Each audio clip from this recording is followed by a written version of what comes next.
Hello, my name is Árni and I live in Akureyri, Iceland. I'm a professional sound engineer and also an amateur bass player. So I've been building this wing rack here, you can see behind me, and I just want to go through and explain the setup and the design principles because I see a lot of threads on Reddit about people asking about how to do stuff with text, and in my opinion there's a lot of bad advice and there's a lot of bad ideas, but so I want to share my design philosophy and just explain why I'm doing things the way I'm doing it. Alright? This is my first attempt at making a YouTube video, so hopefully you'll forgive me. This is my wing rack. I've had it for 2 or 3 weeks, I think. I used it for one show and a rehearsal. And we had an X32 before, so I play in just a pub cover band. We're basically just people my age playing because it's fun. So this setup is a bit excessive and unnecessary, but I'm an audio engineer by profession, so I was just nerd and I like to make things nice and easy. The design philosophy behind this rack here is that any member of the band should be able to set it up and use it, because I'm not always there. Sometimes I'm at work when they're set up or I can't make it to rehearsals, so the thing needs to be able to work without me doing it. And it's also just about being quick to set up. We did have a show in January where we had approximately 15 minutes to set up our whole rig, and that was with our previous setup, which has then been upgraded and implemented into this thing. So I want to go over basically all the guitars. That's bass, 3 guitars. It's a long question, don't ask why. Keyboard, and this is a guest. These are all on Ethercon, audio over Ethercon cables, and I haven't made these 2 breakouts yet, the key and the guest one, but the other 4s they work. Like my bass rig is ready and the guitars all have like a temporary solution, which is... So my bass rig is ready to go as I'd like it. The guitars are in various states of ready, but they all work with the system, but some of the pedal boards still needs to be finished. So before I joined the band, they were actually starting to transition to in-ears just to reduce the stage volume. The guitarist is a friend of mine and he asked for my help and insight to do it, so I lent them my X32 rack and helped them set it up. They have been through a few different iterations of the setup, so this is the current one. Every pedal board has an Ethercon connection to it, which contains the instrument line, that person's vocal microphone, and the stereo in-ear mix. So that's an Ethercon cable goes to each of the pedal boards. I'm planning on making a station for the keyboard and also for the guest, because we sometimes have a saxophone player with us who has saxophone and sometimes a percussion or some of the stuff. So there's a 230 volt power con out for each station. So when it's finished, there will be I'll tape together an Ethercon and a power con, and that will go to every pedal board. So the whole stage can be powered from this rack. Then there's just kick, snare, tom floor, overhead, just drum kits goes directly, because the mixer is always situated just right next to the drums, so they just go directly here. This is the drummer's vocals, the lead vocals, 2 auxiliaries in case we need it for something, like there was available inputs on the back. This is just, there's a network switch inside the rack, which is just utility stuff. So this is just the Wi-Fi network that for the rack itself. So I could connect whatever I want. I could connect an external access point, or just more computers, or whatever I want. That's the output for the drummer's in-ears. That's the output for the singer's in-ears. And those are 2 foot switch outputs, which are just the GPIOs on the back of the thing. And I'll explain that in a little bit. I'm gonna try to turn this thing around.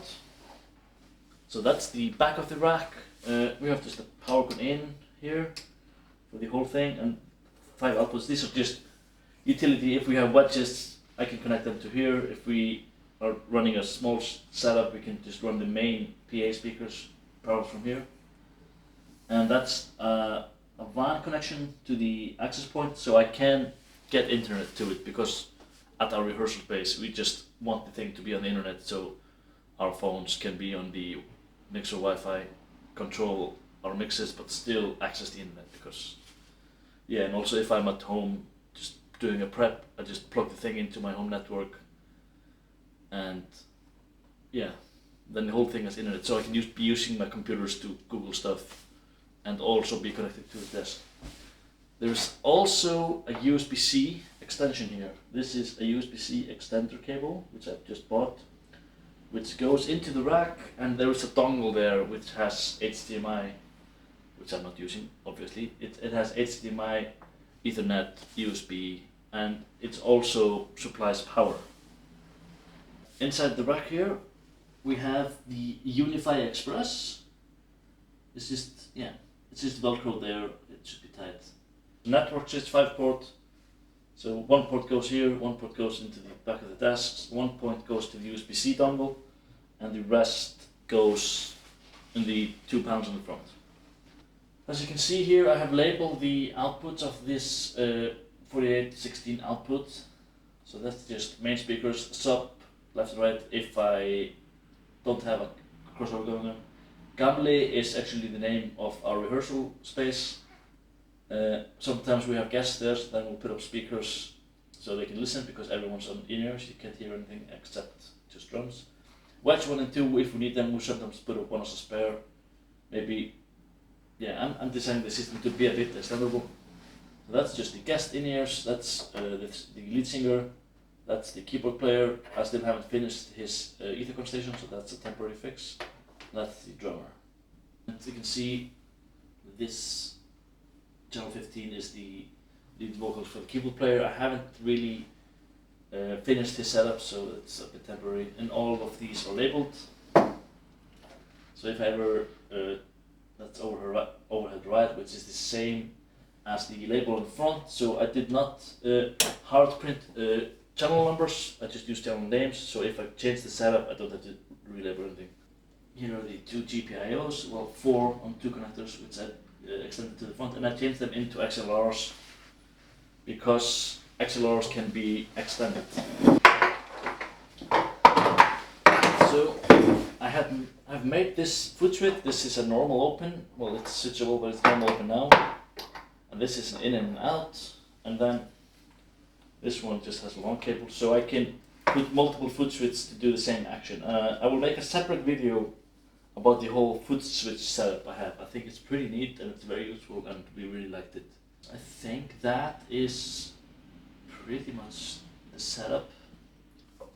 I did install some LED lights here in the back, so even when it's dark I can see the back. I can see these labels here, which is very nice.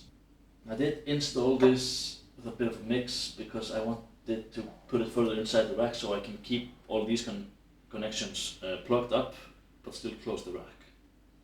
So all of the internal connections of the racks are done using these 8-channel cables I bought from Tommen. They're very cheap, like 20 euros or something for an 8 pair. So and then I just cut it in half and used like half for the inputs, half for the outputs. So it was a very cheap and easy way to do that.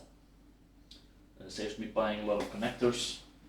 On the power side, like this goes in and this is linked to here, and then there are some few more outputs. The whole thing is powered from this Ethercon.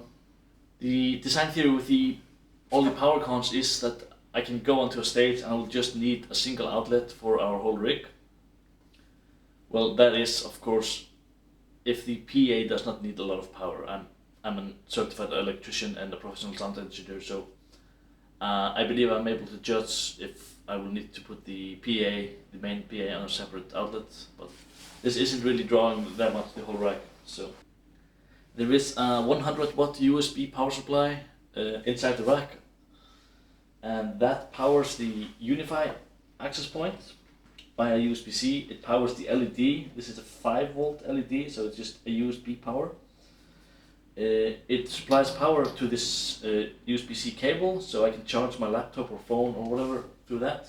The network switch that's inside the rack is powered by USB-C, and it uses a USB-C trigger.